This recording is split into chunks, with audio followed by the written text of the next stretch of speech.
میں نے یہاں ایک بیان کیا تھا کہ ایک ہندو پنڈت صاحب ہیں, نیلے پیلے ہو کے آتے ہیں وہ اکثر, ان کا مذہب ہے یہاں نیلے کچھ, یہاں کلر کچھ مختلف. ہمارے یہاں مولانا تو سیدھے سادے ہوتے ہیں نا, کوئی کلر نہیں ہوتا ان کے, ٹھیک ہے نا, جیسے ہیں ویسے ہی آ کے بیٹھ گئے. لیکن ہندوؤں میں کے جو مولانا ٹائپ کے لوگ ہوتے ہیں وہ کلرفل ہوتے ہیں, اس میں ان کا کوئی مذہب ہوگا, ہم کسی کا کی توہین نہیں کر رہے. تو مختلف قسم کے, یہاں سے کلر کچھ اور ہے, یہ والا پوز یہ والے سائڈ پہ کچھ اور کلر ہے. کلرفل قسم کے پنڈت صاحب ہیں, انہوں نے بیان کیا, میں نے فیس بک پہ سنا ان کا بیان, کہ گائے دن میں بھی آکسیجن لیتی ہے اور رات میں بھی, دن میں بھی آکسیجن دیتی ہے, اور یعنی گائے ہماری ماں کیوں ہے, دن میں بھی آکسیجن دیتی ہے اور رات میں بھی, اور بہت سارے دلائل یہ ثابت کرنے کے لیے کہ گائے کیا ہے, ماں ہے. اسی طرح میں نے یہ کہا نا کہ بھگوان ہوا میں معلق ہوتا ہے, یہ دیکھ رہے ہیں, یہ نہیں دیکھ رہے کہ اس کے سامنے صبح دودھ رکھا تھا, شام کو ویسے کا ویسے ہی اٹھا لیا.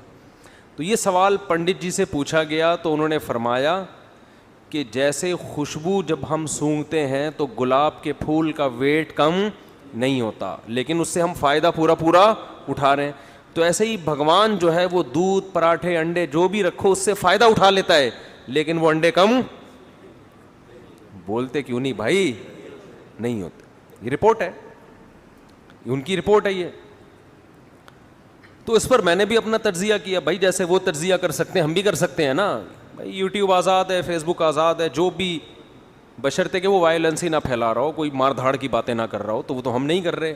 ہم تو ان کا نظریہ پیش کیا, پھر اپنا نظریہ پیش کر رہے ہیں کہ بھائی سوال یہ پیدا ہوتا ہے کہ بھگوان صبح سے لے کے رات تک سونگتا ہی کیوں ہے اس کو کھانے پینے سے کس چیز نے روکا ہے؟ ایک دفعہ ہماری خاطر ایک نوالا لے لے اس میں سے, ہم خوش ہو جائیں گے. چلو بھگوان تھوڑا سا تو ہلتا ہے نا. اور اگر سونگنا ہی ہے تو پنڈت جی نے جو مثال دی تھی نا گلاب کے پھول کی, وہ پھول اٹھا کے سونگ کے دکھایا تھا. بھگوان اتنا ہی کر لے کہ اٹھا کے روٹی سونگ کے واپس رکھ لے, وہ تو سونگتا بھی نہیں ہے, بیٹھا ہوا ہے بالکل, میں یعنی ادب کے دائرے میں بیٹھا ہوا ہے, ہلنے کا نام بولو نہیں. یہ تمہاری حاجات کیسے پوری کرے گا؟ قرآن کیا کہہ رہا ہے, یا ایھا الناس ضرب مثل فاستمعوا لہ. ہمارے حضرت جب یہ آیت تلاوت کرتے تھے نا, ایسے جوش میں ان کی آواز اونچی ہو جاتی تھی اور فرماتے تھے مجھے وجد آ رہا ہے, جوش آتا تھا حضرت کو اس آیت. ایک دفعہ حضرت کا بیان ہم لوگ لکھا کرتے تھے, تو یہ والی آیت جب ہم لکھ رہے تھے تو لکھ کے حضرت کو دکھائی, حضرت نے اس آیت کی تصحیح کریکشن کروائی نا کہ یہ یوں ہے. تو کریکشن کے وقت تو انسان کا لہجہ سیدھا سادہ ہوتا ہے نا, یعنی اس وقت تو بیان بھی نہیں کر رہا, اس آیت کی تلاوت بھی مقصد نہیں ہے. جیسے کوئی آدمی پڑھ رہا ہے قل ھو اللہ احد کو غلط پڑھے تو آپ اس کو سمجھاؤ کہ بھائی قل ھو اللہ احد ہے, قل ھو اللہ وحد نہیں ہے, ایسے بتاؤ گے نا, اس میں جوش تھوڑی آئے گا آپ کو. لیکن حضرت اس آیت کی کریکشن کروا رہے تھے اور اونچی آواز ہو گئی, ٹھیک ہے نا, یا ایھا الناس ضرب مثل فاستمعوا لہ, ایک دم جوش میں آ گئے. ہم نے کہا یہ لکھوا رہے ہیں یا تقریر کر رہے ہیں؟ پھر فرمانے لگے جب یہ آیت پڑھتا ہوں تو مجھے اتنا جوش آتا ہے کہ چیخنے کا دل کرتا ہے یہ ایسی مزیدار.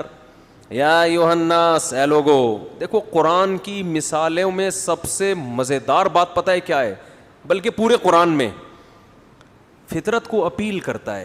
کوئی پیچیدہ باتیں بولتے کیوں نہیں, دو اور دو چار کی طرح قرآن نے لا کے نا حق اور باطل کو بیان کر دی. تو قرآن کیا کہتا ہے, یا ایھا الناس ضرب مثل فاستمعوا لہ, اے لوگو. اس مسلمانوں کو خطاب نہیں کیا, اے انسانوں. اس میں ہندو بھی ہیں, سکھ بھی ہیں, بدھسٹ بھی ہیں, سب ہیں. اے انسانوں, ضرب مثل, ایک مثال بیان کی جا رہی ہے, فاستمعوا لہ, اس کو غور سے سنو, اسے غور سے سنو. اب قرآن کے اس اسٹائل سے, اس انداز سے لگتا ہے کہ بہت ہی کوئی پیچیدہ مثال ہوگی, ہے بھائی, ایسا ہی لگتا ہے نا, اتنی پیچیدہ مثال ہوگی جو کھوپڑی میں آئے گی نہیں. تبھی قرآن کیا کہہ رہے ہیں, یعنی ڈائریکٹ مثال بیان کر دیتا نا بھائی. ہم جب کسی کو کوئی بات سمجھا رہے ہوتے ہیں تو تمہید باندھنے کی ہمیں ضرورت نہیں ہوتی, ہم ڈائریکٹ مثال پہ آ جاتے ہیں, فار ایگزامپل کہہ دیتے ہیں نا. لیکن جب مثال پیچیدہ ہو, مشکل ہو, تو پھر ہم پہلے ایک تمہید قائم کرتے ہیں. ارے بھائی ذرا رکو, میں تمہیں ایک مثال سے بات سمجھاتا ہوں. یعنی مثال دینے سے پہلے یہ جملہ لے کر آئیں گے تاکہ اس کے کان کھڑے ہو جائیں. تو قرآن بھی کہتا ہے یا ایھا الناس, اے لوگو, ضُرِبَ مَثَلٌ, ایک مثال بیان کی جا رہی ہے. قرآن یہ نہیں کہہ رہا میں بیان کر رہا ہوں. کیوں؟ اس لیے کہ یہ لوگ قرآن کو مانتے نہیں, اللہ کو مانتے نہیں. یہ جب اللہ کا نام آ جائے گا نا بیچ میں کہ میں کر رہا ہوں, تو کہیں گے بھائی اللہ کر رہا ہے, ہم نہیں مانتے اللہ کو. اللہ کہہ رہے ہیں چھوڑو کون بیان کر رہا ہے, مثال کو فوکس کرو, مثال ہے کیا,